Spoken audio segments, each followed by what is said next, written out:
Hello, and you're listening to Eco Justice Radio. We present environmental and climate stories from a social justice frame, featuring voices not necessarily heard on mainstream media. Eco Justice Radio acknowledges that we recorded this show on the traditional territory of the Tongva people and all of their relatives in the place we call Los Angeles. Welcome, I'm Jack Eidt. On today's show, deep sea mining and the green transition. Will marine ecosystems survive? Author and journalist and friend of the show, Anders Dunker, hosts a debate on the proposal to mine the deep ocean seabeds for rare earth minerals with international scientists and industry advocates, some who also participated in the documentary film Deep Rising that includes Chilean marine geologist Sandor Mulsow, who we feature excerpts from his TED Talk. Anders Dunker, in addition to being an author and journalist, is a philosopher and painter. His upcoming book of interviews about nature is called Unknown Territory. Sandor Mulsow, marine geologist, longtime member of the International Seabed Authority, the UN's own body for safeguarding the health of the oceans. He is a professor at Universidad Austral de Chile and was featured in the documentary film Deep Rising. Other members of the panel include Matteo Ritz, filmmaker, visual anthropologist, director of the documentary Deep Sea Rising. Kaja, marine biologist and global head of policy at deep sea mining at WWF Norway.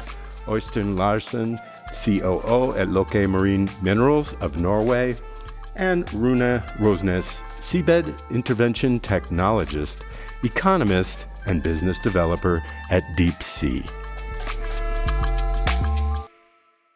In this episode, we feature a debate between international experts on the need for and consequences from extracting rare earth minerals for renewable energy technologies. Discover the unknowns of the deep sea that we don't know much about. It's totally unexplored, or at least largely unexplored, and the ethical considerations of going down there and digging for rare earth minerals, and the potential impact on future generations. Should we hold these unknown territories for those future generations?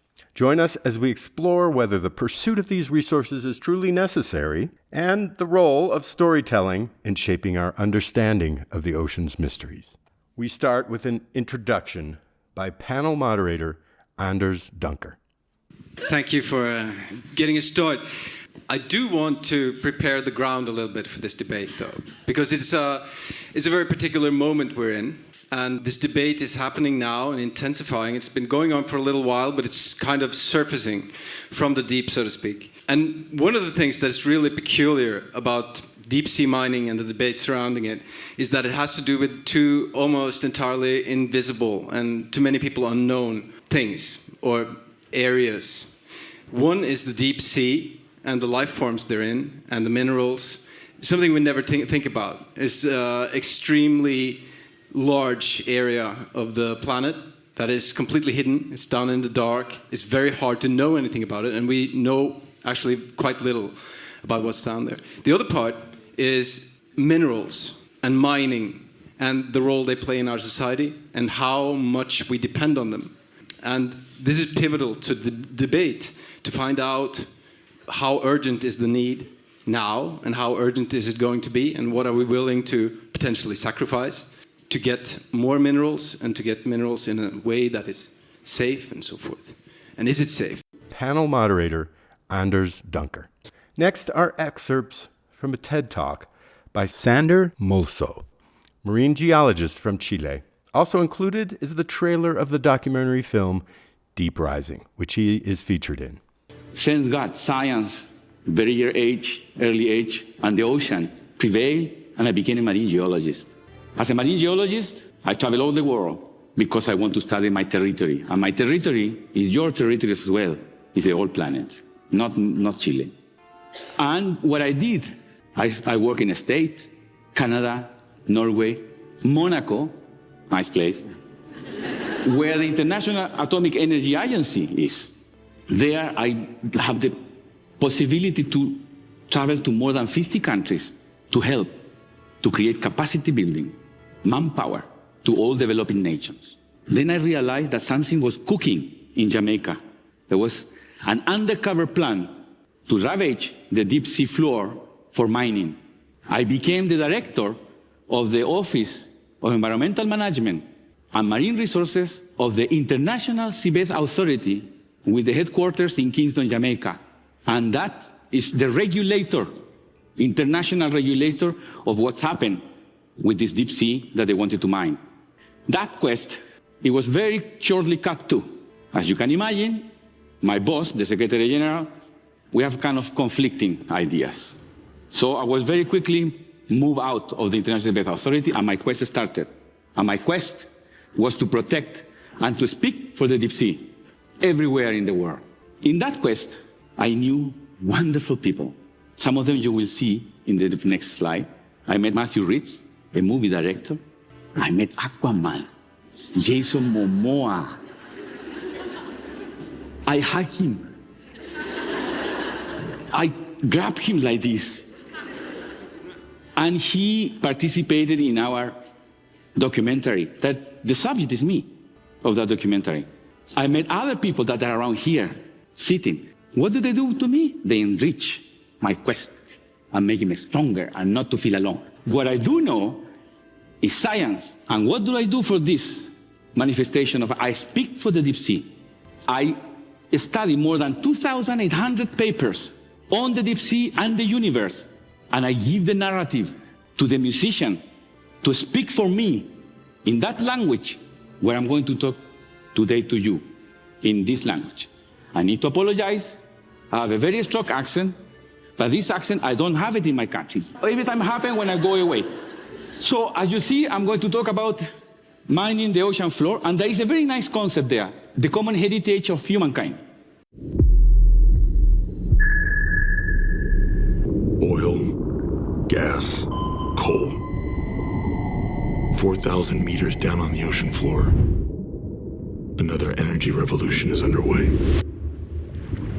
Are we willing to repeat history? The largest living space on Earth lies in the dark oceans, and yet we know so little about it. Now, you're planning to get what you call these polymetallic nodules off the seafloor. Contained in our nodules are all the metals we need to power the green economy, such as electric vehicles. This is a very big industry of the future. We have lofty ambitions. The deep is home to countless unimaginable life forms. The nodules create a place to live for all sorts of organisms. When you scratch the deep sea, and if we know that they grow to 1 to 10 million a year, there's no recovery. All the biodiversity will be lost forever. We have this enormous deposit, 900 million tons of nodules. You're studying on one of the most valuable assets in the world. Right now, the authority is at a critical juncture. The conflict of interest should be very carefully examined. The reason why these mineral resources are at risk is because of bad governance. We are running against the clock. We will need only one to produce 1.5 million tons. Are there unknown species there? Of course there are. Are we going to kill some of them if they're sitting on our nodules? Yes, we will. Our study is to understand what is the impact of taking them away. Wherever humanity makes a mark in the ocean, the entire system is affected in ways that we are only just beginning to comprehend. Who really owns the deep ocean? And who should benefit most from it? Don't forget, you need to go and see this documentary. I will be watching each one of you if you did your work. Why do we need to care for the sea? Because this is the only planet in our solar system that holds us, this kind of life. And the only difference we see with all the other planets, that this one has water. And that water is the ocean. And that ocean, that's things that we don't control. Photosynthesis, chemiosynthesis, and tectonic. I know everybody knows what it is. But the most important is that it's the only source that we produce one kind of energy in food, and we eat. The ocean is the one who controls all those global functions, regulates the climate change, maintains ecosystem function, us alive. And all the species and diversity depends on the ocean, and we want it to ravage. Furthermore, it's all interconnected. So whatever you throw here in Perth, I will see it in Chile, and I will know it's coming from Perth. One thing, don't pay attention too much to the number. Just follow from here to there. Here is 4,000 years in age, and here is 216, somewhere there it shows. What it means, if you follow the two lines, red and blue, it's temperature and CO2 production, that you see that they follow each other nicely. And this is the geological record. That's the way the Earth, our planet, behaved. But what's happened 50 years ago? One went up. That's CO2.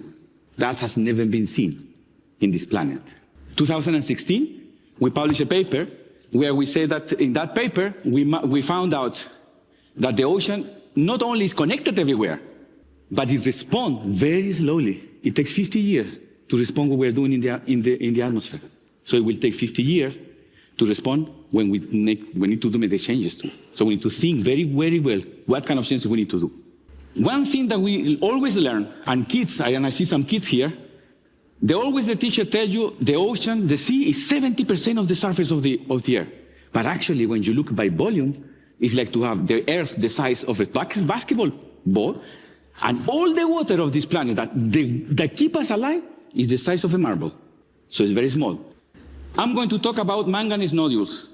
Those are one of the things that they're going to want to exploit. And it belongs to you, and it's the common heritage of mankind. What does it mean? That all this richness, you are the owners, and also me. But at the same time, no one. Because it is for that young person that is there, the future generation, for him. We need to keep it for him, right? I in my pocket here, I have two nodules. Hope I don't break it. These are the concretions that they lay on the bottom of the sea. These nodules, they are built and created by bacteria, very slowly, millimeters per million year. So in my hands here, in both hands, are maybe 20 million years concretion and 20 million year concretion. It's the whole history of the ocean where these were collected, and these are yours. Recently, we found out this. Off the coast of Rhode Island, we found one of these sites with nodules in the ocean. They were not found before. And if you see some red dots and ellipsoidal figures, these are all mining contracts already given of your common heritage of mankind.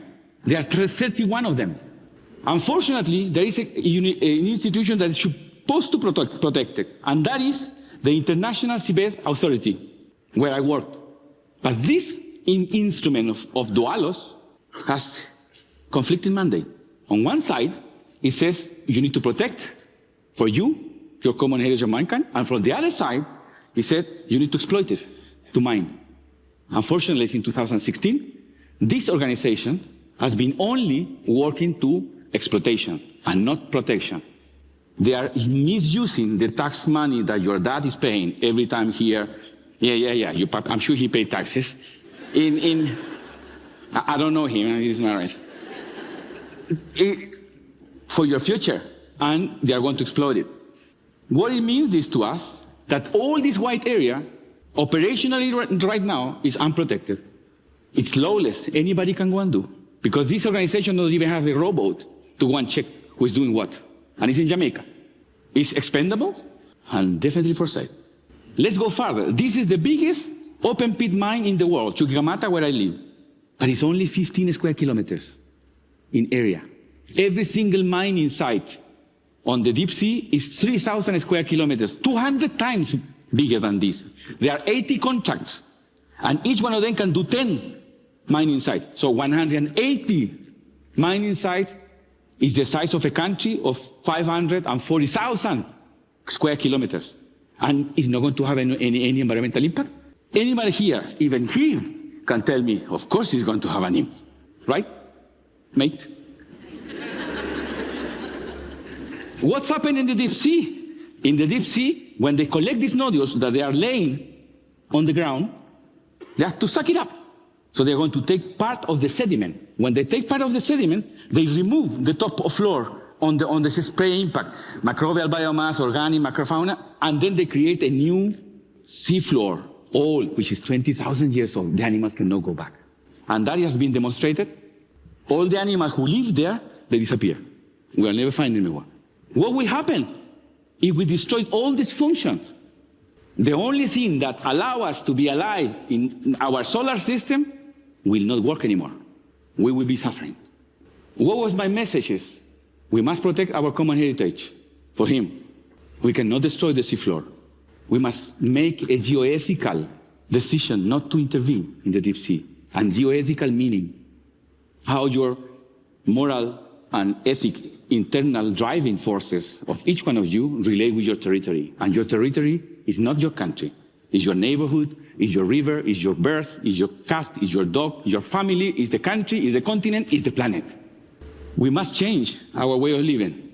I have to sacrifice my right hand, and I'm enjoying the ball game with the music and the art. Who said, and everybody thinks that to make sacrifice is hard. It's hard to bear. Maybe not. Maybe we'll have more time to share each other. Take it slowly. Live happy. I can make a difference handicapped. Just imagine, what difference can you do better than me? Thank you very much.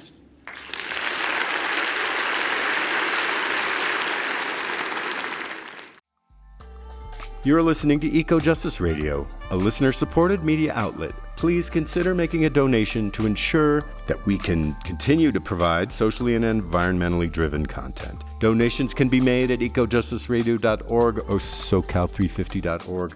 For an extended version of this interview, as well as other benefits, we encourage you to become a member of our Patreon at patreon.com/ecojusticeradio. Today, you're listening to Deep Sea Mining and the Green Transition. Will marine ecosystems survive? I'm your host, Jack Eidt, and we feature author and journalist and friend of the show, Anders Dunker, hosting a debate on the proposal to mine the deep ocean seabeds for rare earth minerals with international scientists and industry advocates, some who also participated in the documentary film Deep Sea Rising. So one of the big questions is, do we know what we are doing? And to know what we are doing, we need a lot of knowledge. And luckily we have this panel, people from different fields coming together who all have a quite solid grip on both sides of the debate and who have the specific knowledges to investigate this problem or this question. Because it's a huge political question, and for those who are not familiar at all with what is at stake and what is the situation, there are, across the vast plains of the deeps around the world, there are these nodules with quite rare metals and some more common metals, and they form over enormous time spans. So they're not like a forest that grows back relatively fast. At some point in history, scientists thought that they would form and reform in 100 years, 200 years. It takes 10 million years, or 20 million years. So, in one sense, the question of mining and the question of tapping such resources, it involves our practices and our minds with deep time. And we are already getting involved with deep time. And the concept of deep time has to do with the long geological cycles of the planet. It has to do with the Earth systems. And we are already interfering with that. So when we started using petroleum products and burning coals and burning gas and burning oil, we already started interfering with these systems. And we thought we know what we were doing, but not entirely, not until later. So we can start there. And what is the fields of knowledge that are involved, that we have represented here, is engineering. It's very hard to get down there. You need a lot of machinery, and you need a lot of new technologies, and we don't yet know all the parts of this process, how to do it. We need geology and an understanding of deep sea geology. We need an understanding of mining companies and the mining market and the markets of these rare metals. We need marine biology, extremely essential, because down in the deeps, partly on these nodules, partly around them, there are life forms that we hardly even know anything about. And lastly, we need to communicate with society at large, since this is such an unknown debate.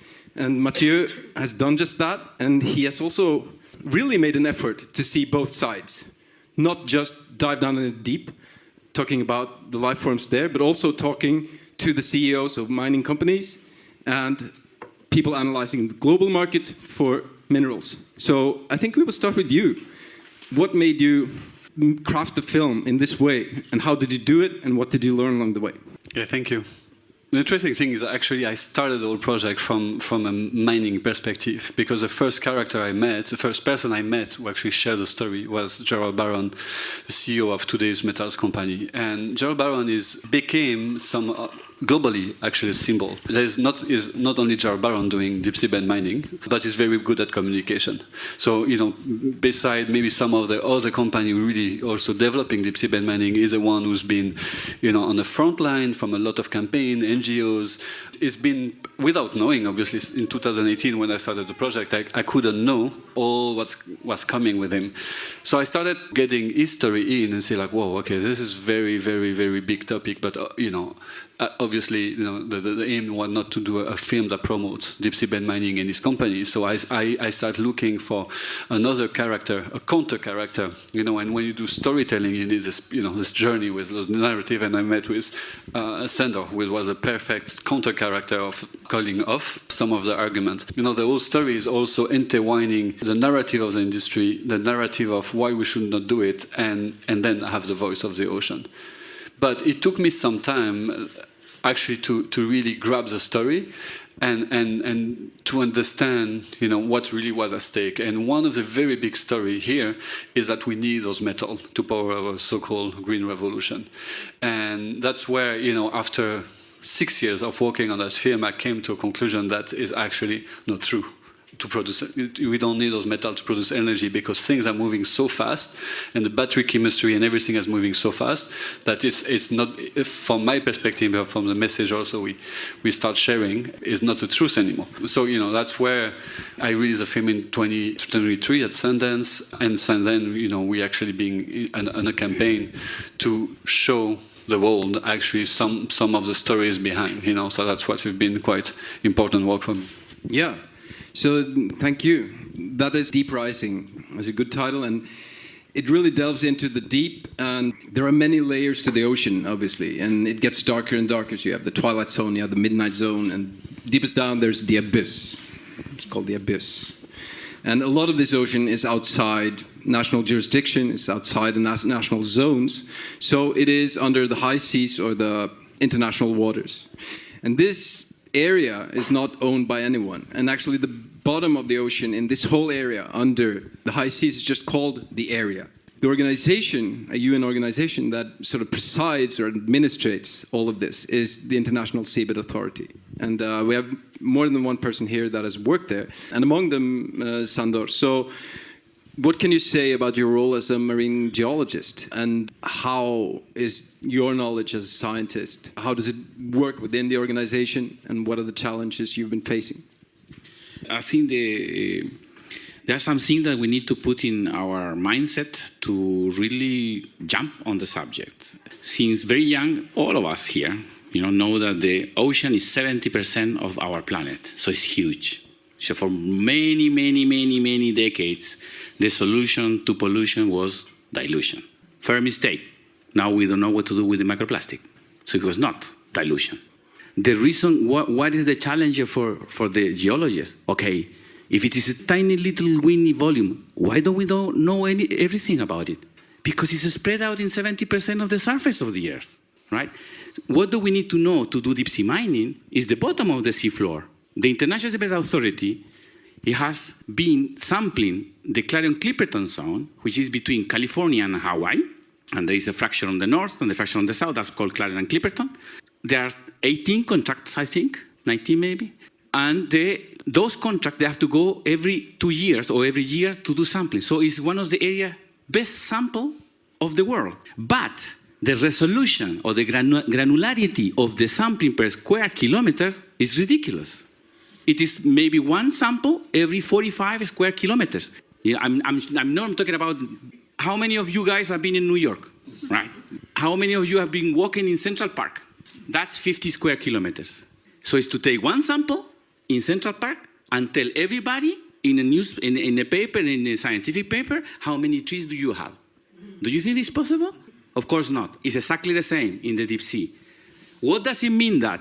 We will never know what are the rate of changes of every single bloody ecological function that the deep sea is having today. And we want to go to do deep sea mining? That's a huge challenge. And here my friends should know that every mine on the deep sea in the Clarion-Clipperton zone is more or less 3,000 square kilometers scratching, 15 to 20 centimeters of sediments to take these nodules out. The biggest intervention on land of one single mine is Chuquicamata, is where I'm coming from, Chile. And it's only 15 square kilometers, 1.5.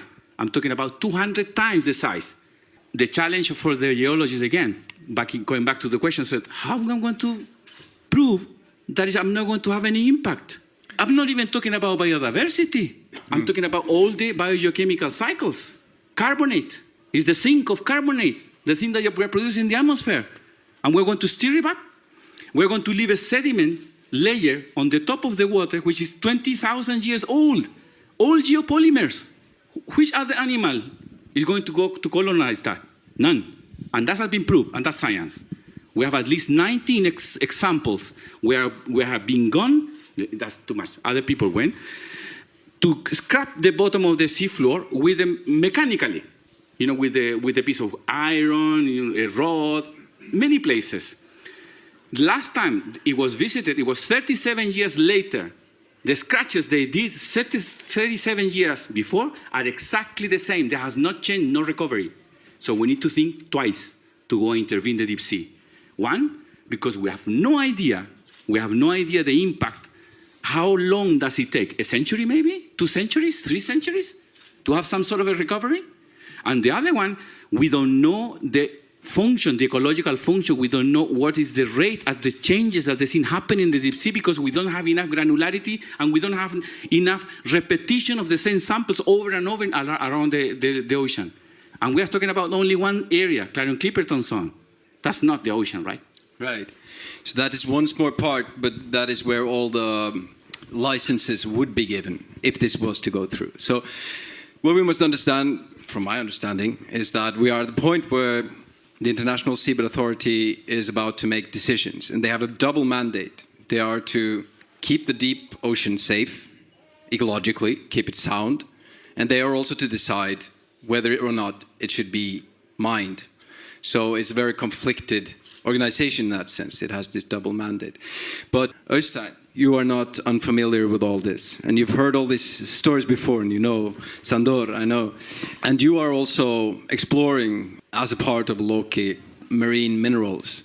You're doing explorations, but also science. So there are mandates that also the mining companies will have to do their research, and they will have to meet certain requirements. So what I wonder is, how does this all look from your perspective? Because this debate has become famous for all the protests, but then there's the other side, and they are not blind to these problems, but they have a way of going about it and their own perspective. So we need to hear them out, which you have done, and which you have done, and which we all should do.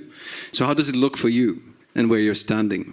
Yeah, so the interesting thing I think about this discussion is that there is this dynamic about the premise. So the premise where we're coming from is that we actually need these minerals. And I think that we see Norway has a critical mineral strategy, the UK, the US, the EU has a critical mineral strategy. We see the International Energy Agency for the second time in a row publishing a report documenting that there is a huge need for these minerals, and that's why they're labeled critical. And I think that talking about battery, most of these things will probably go to batteries, but we're also introducing artificial intelligence. We're developing, one of the UN's sustainable goals is to provide clean and affordable energy to the humankind. So we're going to need electricity grids, we're going to need copper, we're going to need minerals for other things than batteries as well. So dismissing the need for critical minerals because we're going to develop new battery technology, I think is just an easy way out. So we're actually genuinely thinking that we're introducing a sustainable solution to contribute to the green shift. So ironically, we're really on the same side because we think that we contribute positively to an environmental issue. So that's kind of the premise and the reality that we live in. And going back to the Clarion-Clipperton zone, which Sandor explained is this small area midway between Mexico and Hawaii, That is 0.3% of the global oceans, 0.3. And we have 2 licenses there where we do exploration. So currently there is no harvesting of nodules. There is no one yet on the planet that is involved with commercially harvesting nodules, because the ISA hasn't given any grants for that yet. And the ISA, which is a group of 170 member states, basically most of the countries in the UN is a member state to the ISA. And these 170 countries are represented by 36 council members. And the council members are quite agreed that there will be no activity until we have the regulation in place. So everything we do now is scientific exploration work to map the area. And over the past 40 years, there's been over 100 exploration cruises. The industry has spent close to $2 billion mapping this area. So there is a massive work going on to clarify, the environmental conditions before we can start harvesting the nodules. So, and obviously there are a lot of other nuances as well, I think, that needs to be introduced with regards to the data and in technology development that will introduce what we believe is a sustainable harvesting of these nodules that basically sit on the seafloor. Right. So we are going to circle back more in a debate mode after. So I just want everyone to be heard, to get these descriptions. And of course, a lot of critics are aware, and it comes to mind easily, that the so-called fallacy of sunken costs, very literally, you sink your costs in. You spend a lot of money and you want something back for it. And it's a worry that once this train gets moving, it will be very hard to stop it. We don't know. Maybe the regulations are in place, maybe they are strong enough, maybe there are powers and processes that are harder to control and less visible. We don't know. But I think it's very important to have an open conversation and to have a level of trust so that people can be heard and so that accountability can be built in to whatever processes there are. Now, in deep sea, where you work, Rune, you're developing technologies to explore the deep. And it's not like we can just go down there and rake them up. It takes quite a lot.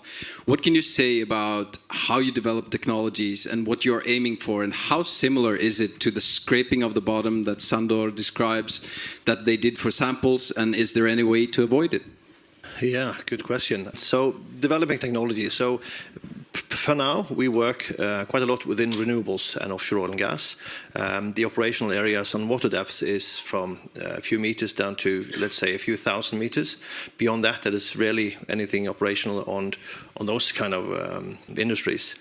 So technology-wise, of course, the hydrostatic pressure, the weight of water as you go deeper is quite intense, so it requires quite a lot of the equipment. But the technology is there. We have been at the Mariana pit that is 11,000 meters deep, so there are no big hurdles besides cost and time to actually make equipment. As we saw, for those of you who have already seen the movie from Mathieu, we have this big machine. So one point of view is that it's a beautiful machine because there's a lot of technology and fascinating in one end, but I also got some association with the movie Avatar, where you have these machines tearing down the rainforest and everything. So it's really a dualistic perspective on this technology, because as an engineer we tend to dive down in our little bubble and see how can I solve this problem technically, not what will impact the surroundings, for example.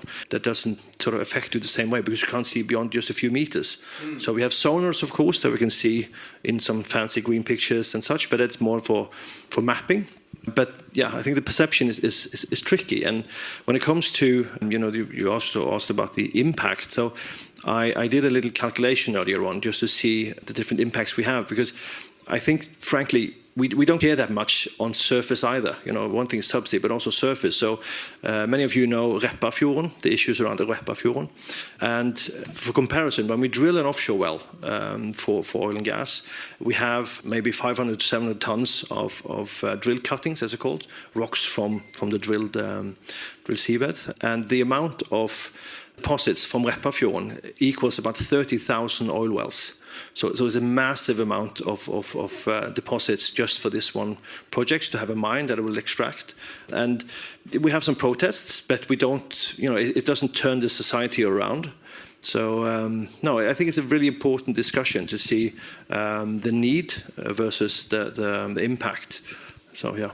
Yeah, so what we are talking about here is the principle of precaution, which runs deep in our time because we are facing not just some decades of environmental concerns, but centuries, potentially.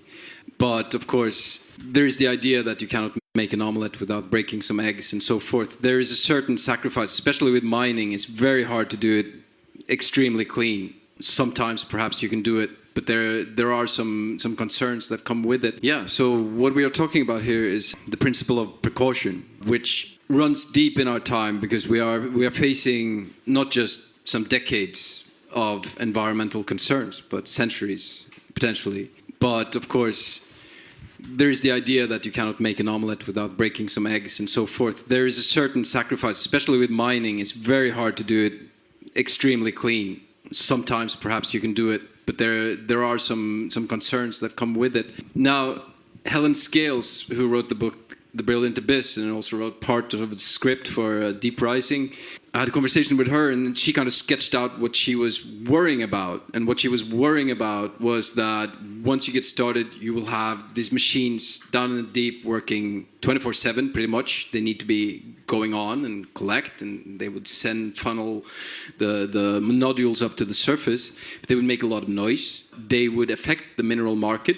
They would affect our dependency on these minerals, getting them for that price, and you would get a society that needs deep sea mining constantly. And from that point on, it would be like a gold rush, maybe stretching over a century, maybe just some decades, maybe several centuries. There's enough sea bottom for that. So how would we make sure we stop? And then being a marine biologist like you are, Kaja, she's also concerned with these beings on the bottom, whose world this is, after all. This territory is the territory of someone. It's a world down there that kind of belongs to the denizens or the residents of the deep sea. And there is a problem, I think, with the language we're using. We're not used to think of these beings or these animals being significant at all, even though we might admire them, be curious about them. That is, after all, not how we treat the land. We do exploit it, we do use it, we do take up space. So this is now moving to the ocean, and we tend to call it the frontier. It's a new frontier, and for those who are familiar with history, the frontier also is a concept with a kind of sinister side. It's the unregulated, and it is where you can take and extract and then move on. That is what the frontier has been historically. So in opening this new frontier, there's a lot of debate about the deep sea under the high seas, that is international waters, but we have had things happening in Norway where there's been a politically decisions opening up for mining in Norwegian waters. And so now we're at the point where this debate is intensifying here, and you've been a big part of that through the World Wildlife Fund and as someone with experience from the International Seabed Authority, as a biologist. So how does it look from your point of view, and possibly also from the point of view of these beings that are down there? So I think one of the things with listening to, my fellow panelists that I think everyone can agree on is that the deep sea is a very curious and exciting place to explore, and that everyone maybe has this sense of wanting to explore and find out what's down there. And then from there, it's a different road of how we got it. So I actually started being interested in the deep sea when I was quite young. First, I started being interested in space, and then I realized there is this whole unmapped area of the world on the planet that we live on, which is the deep sea. And about 90% of the deep sea is totally undescribed. So it's kind of like the last wilderness. And when you start to dive down here into this, if you look at, Sandor, you compared the volumes, but if you look at the average height on land, it's about like 500 meters if you flatten everything out. If you look at the average depth of the oceans, it's 3,700 meters. So it's really quite difficult, I think, for us humans to fathom how you live at 11,000 meters below the surface. And it also means that when you go down to these areas, the beings that live there and the creatures that you meet are like sci-fi. There are my favorite fish called the barrelhead fish, or geléhodefisken, which I've named it in Norwegian because it didn't have a name. Has like a jello head with like a transparent blue sphere, and it has like these circular eyes that it can move around, and it's some pretty badass stuff that lives in the deep sea. But it also means that every time we do a scientific cruise or we go down to the deep sea, we discover new species. And it means that our understanding of how our impact is in these areas is very, very small. And I can try to maybe compare it to, we all live in Norway, or many of you, and we have probably all walked in the forest at different seasons. You've been into the forest in winter and in summer and in spring and in fall.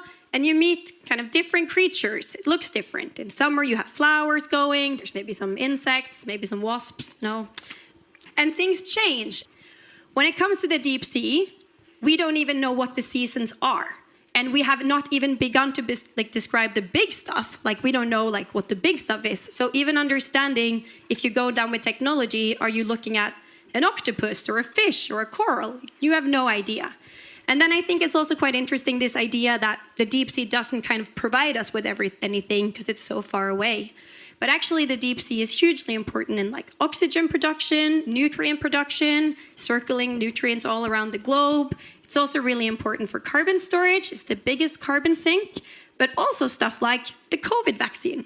It actually has a part from a deep sea sponge. And for instance, new antibiotics. So the deep sea also houses a lot of solutions. So then back to deep sea mining. I came in and started finding out about deep sea mining about 2012 when I was living in Australia, and there was a project in Papua New Guinea kind of popping up. And then I've been following it closely. And Norway has really been quite in the front line of pushing for seabed mining for over a decade. And what I find quite interesting about that is if you ask Norwegians, we had no idea what the government is doing. This has not been clearly communicated. There was a whole new law that came in 2019. Then there was this opening process. It's all been kind of mysterious. I think the International Seabed Authority, I don't know, Norwegians, how many of you had heard about that before? It's a very mystical thing. And then about 3 years ago, Norway really started to intensify, and we started an opening process. And what's also important to recognize is that in Norwegian waters, we don't have nodules.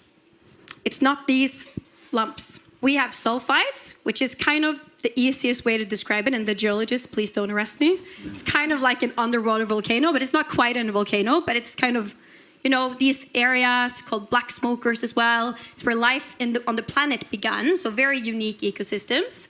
And there's kind of active ones and inactive ones. And then we have crusts, which are these kind of sediment metal crusts that are glued to seamounts. And seamounts are kind of oases of life in the deep sea as well. They're really important, for instance, for fisheries. So it's a totally different ballgame, actually, talking about Norwegian waters.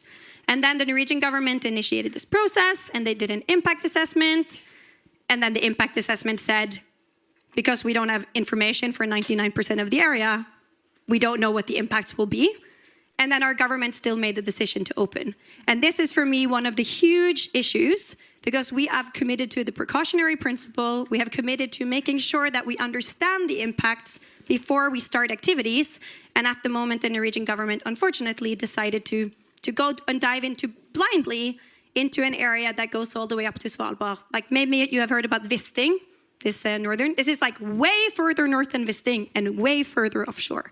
So I think, from my perspective, deep sea mining, the discussion around it is not a when or how, it's a should we, and do we need to, and if. And sometimes the debate starts off in the wrong place. Right, good.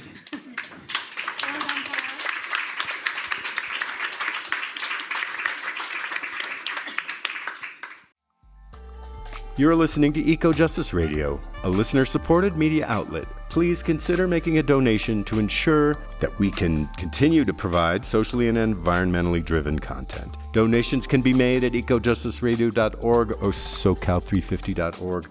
For an extended version of this interview, as well as other benefits, we encourage you to become a member of our Patreon at patreon.com/ecojusticeradio. Today, you're listening to Deep Sea Mining and the Green Transition. Will marine ecosystems survive? I'm your host, Jack Eidt, and we feature author and journalist and friend of the show, Anders Dunker, hosting a debate on the proposal to mine the deep ocean seabeds for rare earth minerals with international scientists and industry advocates, some who also participated in the documentary film Deep Sea Rising. I think now we're moving into the more debate mode, more critical and maybe some opposition. But I do want to hold on to that thought about the beings that live down there and how they look and what it means to discover this unknown world, this science fiction world. Because, well, for one, it's portrayed in Deep Rising and it's a big part of the storytelling there. The second thing is that we are experiencing a cultural shift where we start thinking differently about nature. It's not a given that nature should only be described as resources, even though it has that function economically. That is one language. But we are also opening up other ways of talking about it, so that it's not so obvious to us that the Amazon rainforest, for instance, is just a bunch of resources that wait to be taken out. Even if there is in the World Economic Forum and other places, there is a term that is called underexploited that is still being bounced around. So if something is there and it's not taken, it's underexploited. So, but I want to ask you about the film and which effect it has had on people and how you use it in your storytelling and what it means. Absolutely. I think fundamentally it's a question of storytelling. And what I'm hearing here is a story that is, from my perspective, flawed at the first place. And this story we've been repeating. And that's, I think, a very important scene in Deep Rising is the transition from when we saw that, we can kill all the whales to extract the oil to create power. We were lighting the streets in Europe with oil from the whales, which today we look at back, it's like, that was crazy. And somehow oil and gas came as a replacement and people were celebrating this. We're like, wow, we found a sustainable solution. Now we have this incredible form of life that was fossilized, million years ago, hundreds of millions of years ago, full of power, and they're gonna, stop the slaughter of the whale. And then we create all those needs around. We create plastic, we create whatever. And don't get me wrong, it creates our civilization also. But now we realize, no, we have to find, and from my perspective, the exactly same narrative. We're going after finite resources that might solve another problem and creating so many more after.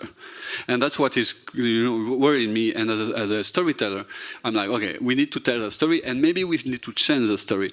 And the change is actually already changing in a way, like I've been listening to the debate and I'm like, okay, 4 years ago, everything was about EVs. And all the graphs were showing how many EVs, how many Tesla, how many Volkswagen, how many whatever will be put on the market. This is the curve of nickel, how much nickel and cobalt we need by 2030. But this story is already done because, lithium iron phosphate batteries, which have no drop of nickel or cobalt in it, they're taking by storm the market. And Volkswagen and Volvo and a lot of even Tesla now are bringing those batteries in. So all of a sudden the narrative of like, oh, we need to get all this nickel and now we're going to get it, it's over. Oh, so we need to get all this rare earth for like, okay, maybe military purposes, maybe for the CPU, for AI, maybe for the computing. But fundamentally, like again, it's the same story with plastic, same story with the extractive industry. We're creating new needs to justify the means of actually getting after those rare earths. We still need it, but we have to ask ourselves the fundamental question: how much we need? Is this enough already dug out? Can we recycle? Can we reuse? Can we just do all and maybe replace some of it before actually starting a whole new industry that's going to cost billions and billions of dollars? With all the questions we're asking here. Good. This is the crucial question, whether or not there is necessity, because that is a crucial part of the argument, to go down there. And it's very hard to settle, I think. Necessity is hardly ever absolute unless you're attacked with a knife and you either have to fight or run. Sometimes we're under pressure, and sometimes there are other options that are under debated.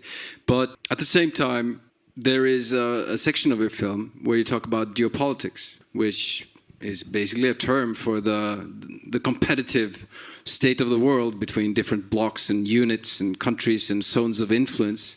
And Well, it's hard not to think of China and the way we depend on Chinese minerals and so forth, and whether or not that is a crucial part of the arguments that support the exploration.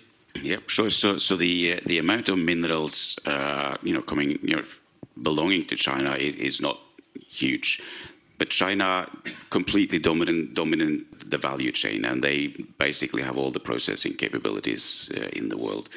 So, and they've been over time spending billions of dollars buying up mines in Australia, in Chile, and in Congo, Indonesia. So they completely control the cobalt and the nickel market, and they also completely control the processing, and that includes rare earth minerals. So that is really, we have to look at this, through three avenues. We have the environmental aspect, we have a social aspect, and we certainly have a geopolitical aspect, which is important. And that's why we see this increased interest from the US now, that we need to balance this total dominance out. And China has already used the market dominance to withhold critical minerals to the market in the trade war. So we see that they are willing to use this tool to stop others from obtaining these critical minerals. So they tweak their buttons a little bit just to see what happened. They just stop selling it. They have all the supply, and it's too easy to say the Western world, but let's just call it the Western world. They don't get it. So what was the immediate effect when that happened? Well, it restrains space technology, military technology, but also the wind turbines. That are sophisticated magnets in wind turbines, which depends on rare earth minerals. You have solar panel, you have mobile phones. We all use, fragments of rare earth minerals in all these technologies, and again, China completely dominates that end of the supply chain. So it's a factor.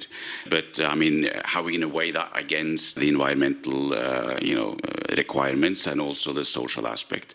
It's a very difficult discussion, but it's a factor, and it's a fact. Yes. Do you have any comments to that, Sandor? Yes. I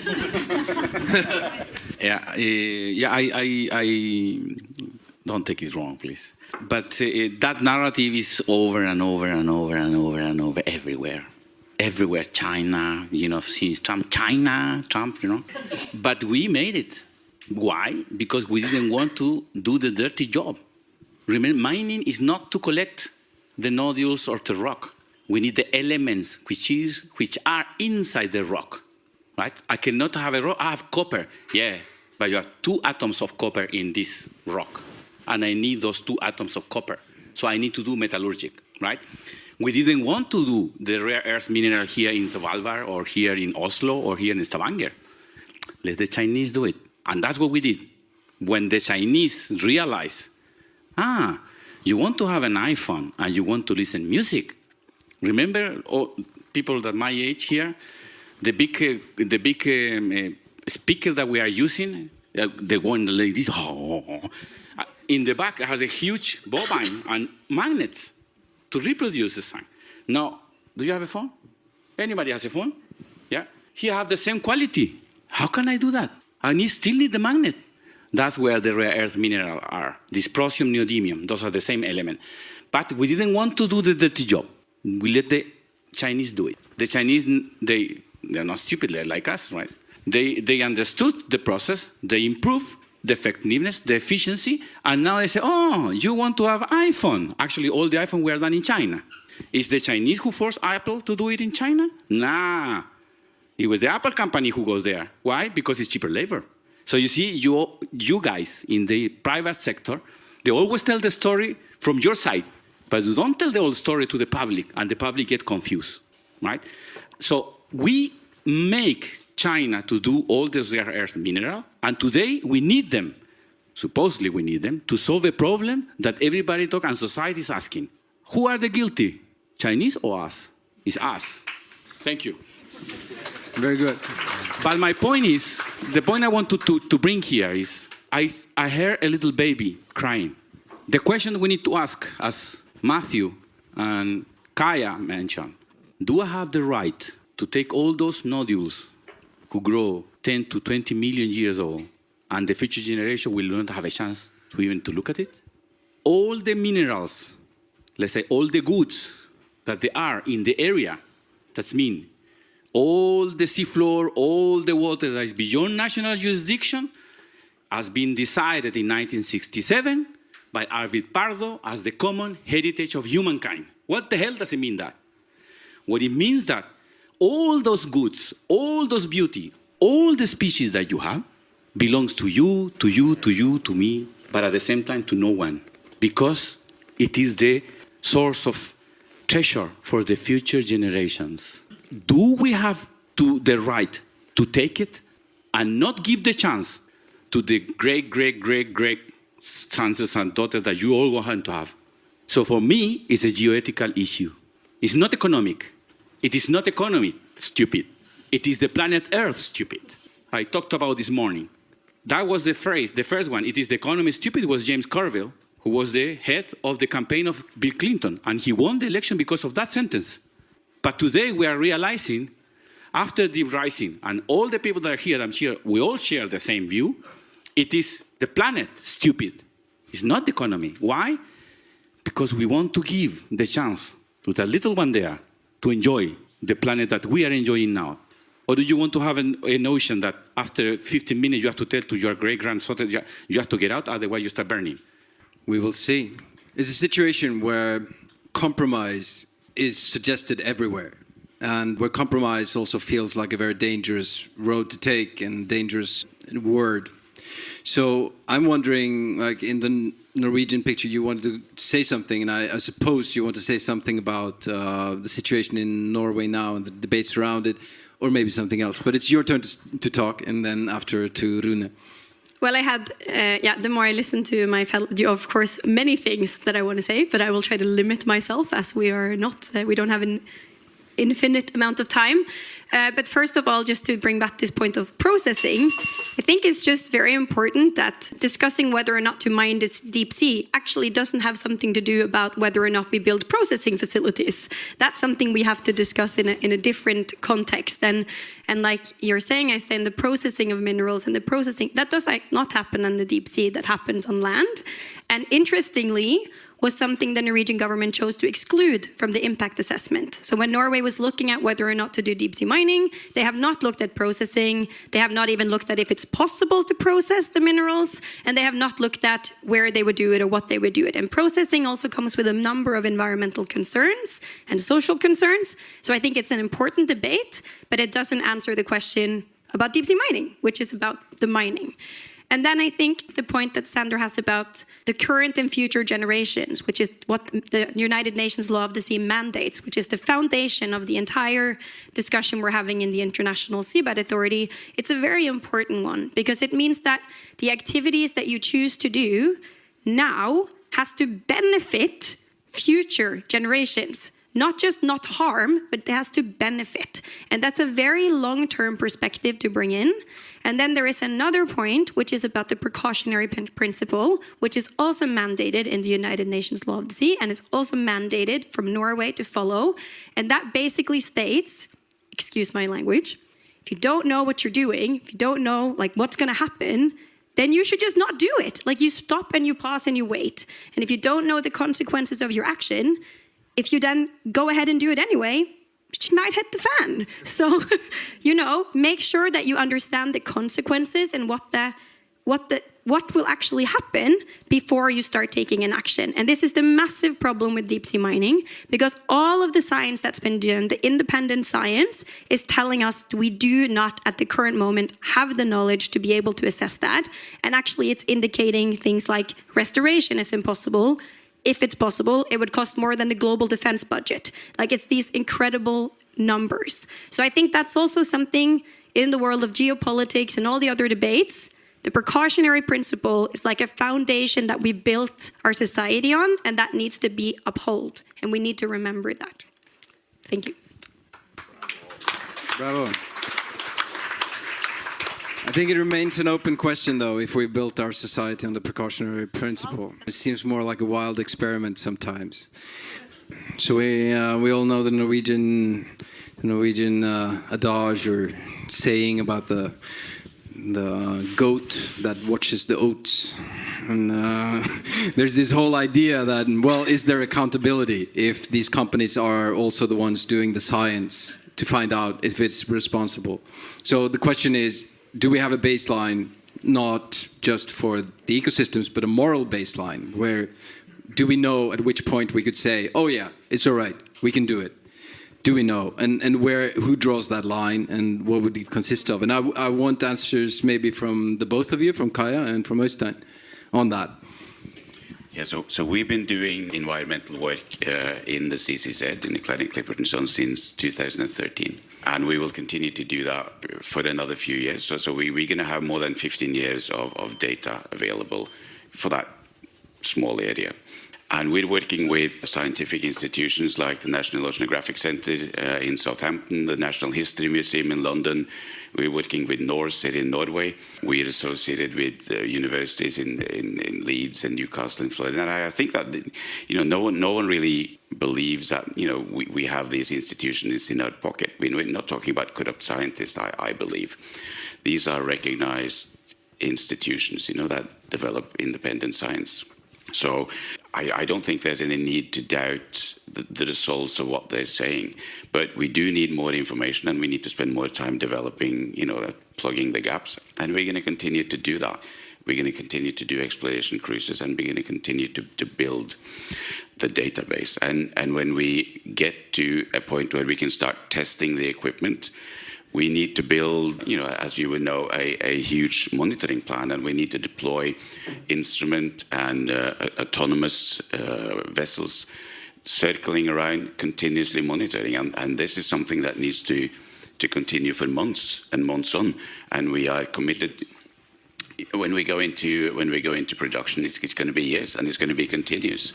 So we're building really a robust knowledge of what's going to happen in the area that is affected, and this is just an effort that's going to continue on. And also we're talking about mining, but if we go back to the concept of the nodules, they're sitting on the seabed, on the floor of the seabed, and there is this kind of mushy, yogurt-ish sediment layer on top.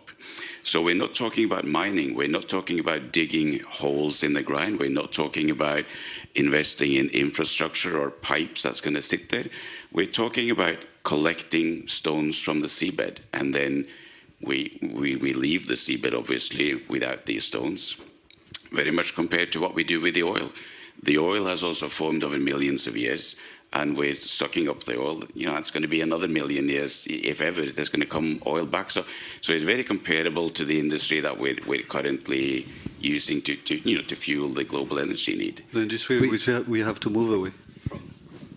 Yeah, well, the oil is similar in some ways, different in some ways, comparable to a certain extent. But I'm wondering, are there mechanisms in place that guarantee that the scientists you employ to find this out, and that says, don't do it, will not be fired? No. Sandor told me this quite hilarious story about Polish investigation of the seafloor, where they listed all the species they had found, and among them were some amphibians down at 4,000 meters. And he was very curious as to how they found amphibians down at 4,000 meters. And they could inform him that, oh, this was a mistake, and that part of the list disappeared. So we need to be aware of accountability, of course, and of course, big trusted institutions are part of that and important. But what is your experience, Kaja, with that part of it? Yes, so just before I jump into that, just one short comment to what was said here about the EU, because the EU is one of the closest trade partners of Norway and have actually expressed a very strong opinion on deep sea mining. The European Investment Bank has excluded it from all of its investments due to climate and environmental impacts, and the European Parliament has called for a moratorium, so a temporary ban twice, including also in a recent resolution against the Norwegian opening decision. And the European Commission has said they want to prohibit deep-sea mining until the scientific standards are understood and you can prevent all harmful effects from the activity, which, at the moment is impossible. So I think that's just important to remember that the EU is not interested in deep-sea minerals. So when we're talking in Norway about the EU and minerals, this is actually land-based minerals that we are discussing. And then about the science. actually, there's been a very interesting court ruling in the Dutch court that talked about science and this science that was done in the contractors in the Clarion-Clipperton zone. And I will just start by saying that I also don't dispute that a lot of the scientists that are there are really, really excellent scientists. However, as we maybe all know, the answers you get also depend on who defines the questions and who defines the questions in the impact assessments. And when it's the companies themselves defining the questions that have an economic interest, at least you can ask a question whether or not that will be totally objective or at least not directing it in some kind of angle. And I think that's just an important aspect to have with it. And in the Dutch court, this was made very clear actually in the ruling that you cannot consider scientific surveys that are done by industry in exploration surveys as independent science because there is a clear economic incentive for them to find a certain thing. So I think it is extremely important that we have true independent science also in these areas and that this is mapped independently by independent experts who don't feel any of that economic connection to it. And then the question about also the timeline here of things, because there was a paper that came out a couple of years ago looking at the knowledge gaps, because there are many, but also trying to outline what information do we need to make a scientific, effective management, to be able to make a decision? Because this is a question that we get posed with a lot. Okay, when do you have enough knowledge? Scientists will always want to go out, they'll always want to map more. And this actually looked at the 3 resource types and mapped it out and said that we're at least 10, 15, 20 years away from being able to assess those types of activities. So then it's not actually a question of when Øystein can do test mining, it's if Øystein can do test mining, and we need to have those proper baselines in place. And then just also to add that the ISA does not just control the Clarion-Clipperton zone. So if you start mining, there is no way that that will only happen in the Clarion-Clipperton zone. It controls 50% of the seabed of the planet, 50% of our planet, and there can be licenses given in all of those areas. So we need to also remember that. Yeah, I will listen, I promise. We're nearing the end. I just wanted to ask you about one argument that is made in the film. At the very end, Baron of the metals company argues that we have now changed our strategy. We're going to do something different. We're going to just do it as a transition. We're going to do it for a little bit, just a little while, and then we will stop. What do you have to say about this argument and whatever else you have to say? It's actually linked to a comment I just wanted to reply to the narrative of seeing those nature as commodities, and I think this is a really big mistake we still own. And actually, I respect the fact you actually saying yourself we still is the same industry. This is the oil industry, the same mentality that see things as commodities, and it really depends on the story you tell. Because for me, they're not rock. There's not rock. Sandor is telling about it. It's 20 million years to grow. It's growing. A rock is not growing. It's something living. It's it's full of microorganisms, and it's the same mentality that see an old-grown tree in a forest as wood you can cut and sell. No, an old-grown tree is actually a living being. Is a living being and make us all alive. So it's also, for me, this really big problem we're in terms of the paradigm we're living in right now of seeing all those things as dead thing, commodities. We can trade, put it in the market, put it in Wall Street, just like, and it goes up and down, and you make money, you lose money, but we forget this very, very, very important thing. And I think it's like we can, so it's why, I really try to share also with Deep Rising, we mistaking the transition right now, because it's not, we are in a sustainable growth paradigm. We still want to grow, and instead of really rethinking ourselves as part of this big living being with planet Earth. And as long as we don't change that, yes, we're going to see dead rock that you can just pick and collect. And it doesn't really matter because we need this nickel. And, that's a very deep mentality. And, to the question, yes, that's really kind of the last scene, one of the last scenes of Deep Rising is like, again, we're gonna destroy ecosystem, we're gonna collect things, we're gonna cut trees until we have enough. But, that's what is shown in the film, and what we showing. Like if we don't change, we will never have enough.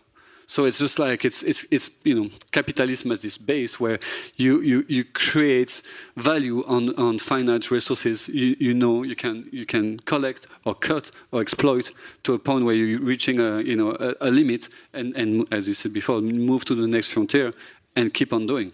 So it's a fundamental paradigm we need to change. It's go even beyond deep seabed mining here. It's like how we see ourselves as human beings with our Mother Earth. Right. Thank you. So, all right, that will have to be the last word, but the discussion is ongoing. Thank you to writer Anders Dunker, marine geologist Sandor Mulsow, and the wonderful World Festival. And thank you to our listeners for joining us. This has been Deep Sea Mining and the Green Transition. Will marine ecosystems survive? For an extended version of this show, become a member of our Patreon or visit our website at ecojusticeradio.org. Please connect with us on social media at EcoJustice Radio, SoCal350, and Wilder Utopia. If you like what you've heard and you want others to be informed, subscribe, share the episodes, and help us continue our efforts by joining our Patreon or making a tax-deductible donation to the show.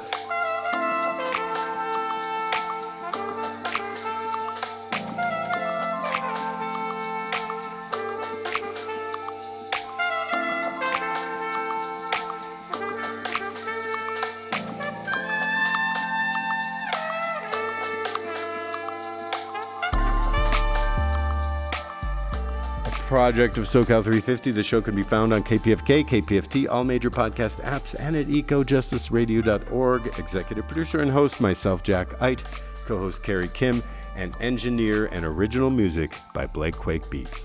And until next time, remember, the power is yours.